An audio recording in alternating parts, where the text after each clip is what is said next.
Buttons Padin here with Andrew Mollerus. We're down in Miami at the U.S. Sailing Center. I was down here sailing Vipers and I ran into Andrew and decided we'd ask him a couple of questions. Let me do that.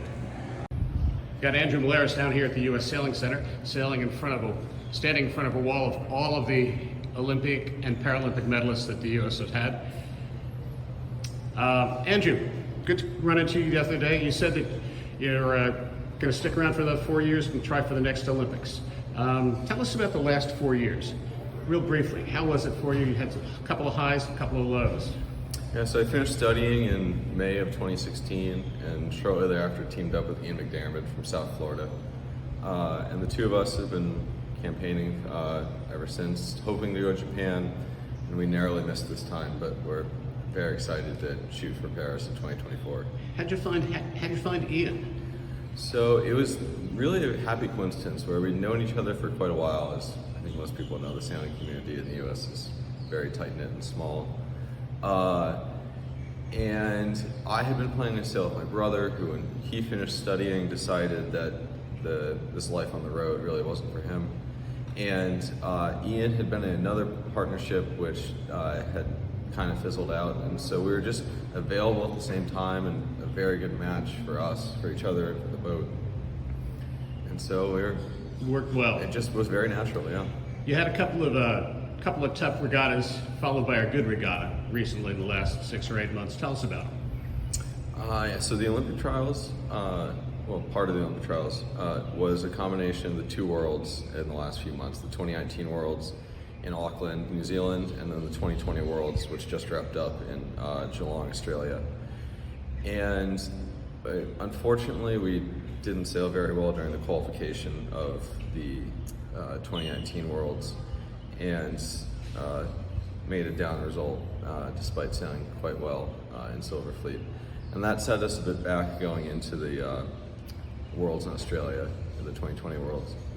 And so we were simply just going out, trying to sail our best, make a good result. And we'd been near making quite a good result at the Worlds for a few years now, and we knew we were ready, but we just wanted to show ourselves that we could and see what happened. Well, you pretty much rocked it at the Worlds. You get a fourth in one race? I think we won one of the races in qualifying. Right. And I think we made all top 8s in the qualification. Yeah, so you had a good basis on which you can kick off your next quad campaign. Oh yes. Okay, so aside from the sailing, what's the nomadic life like as an Olympic sailor? You describe it perfectly as nomadic, where we're on the road about 7 or 8 months a year, and I don't have a permanent address. I still get mail at my parents' house.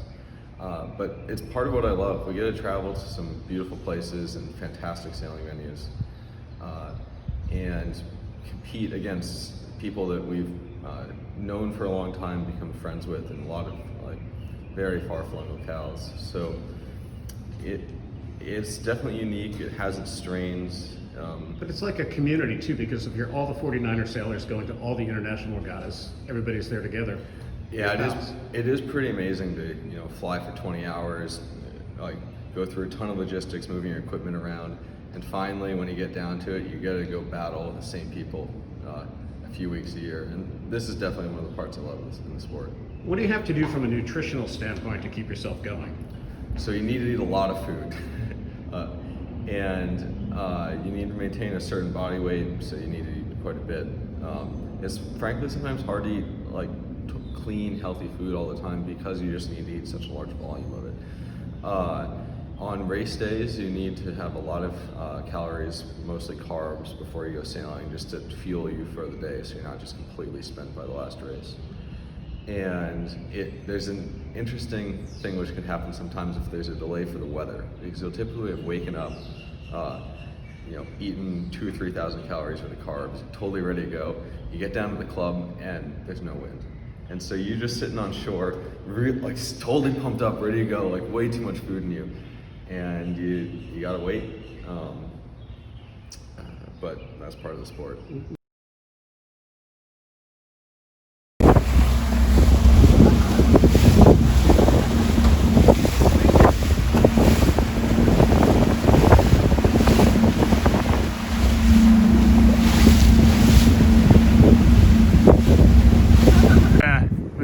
and we are down at Shake a Leg, where he's been out practicing all day. I showed you a little bit of the video of him towing past us. And you show us around the boat. So this is the 49er. For most of you who are familiar with normal dinghies, the first thing you'll probably notice is the wings. But we have a traditional hull, and then on either side there's two fixed wings about 3 feet out from the side of the boat. And while we're racing, if there's enough wind, we're hanging off the side and have our feet here, which allows you to get tons of leverage off the side of the boat and lets the boat be the high performance, fast beast that it is. You did say beast. Beast, yeah. It's a beast, and if I can only say that because I've flipped one, probably thousands of times now. So I've been on both sides of that. What can we as your friends, family, and your fellow clubmates do to help you over the next 4 years? Well, I had loved growing up at Larchmont Yacht Club. I learned to sail Opties and A1s and A2s. I hope they're still called. I don't know. Maybe they're still called that. Right off the dock in Larchmont. Those were my home waters. They'll always be my home waters. Annie Anderson was my first Opti coach, and Jamie Anderson mentored me for years afterwards. So I've already gotten so much support from Larchmont and my community, and that's always we'll keep it coming. Where I'll be from. If you're interested in getting involved, we could use some donations. You can go to the U.S. Sailing Team website and find my page and donate there. Another thing that you can also help with is donating airline miles. We're on the road a lot, and every mile helps. And just a message every now and then of support and encouragement and your thoughts.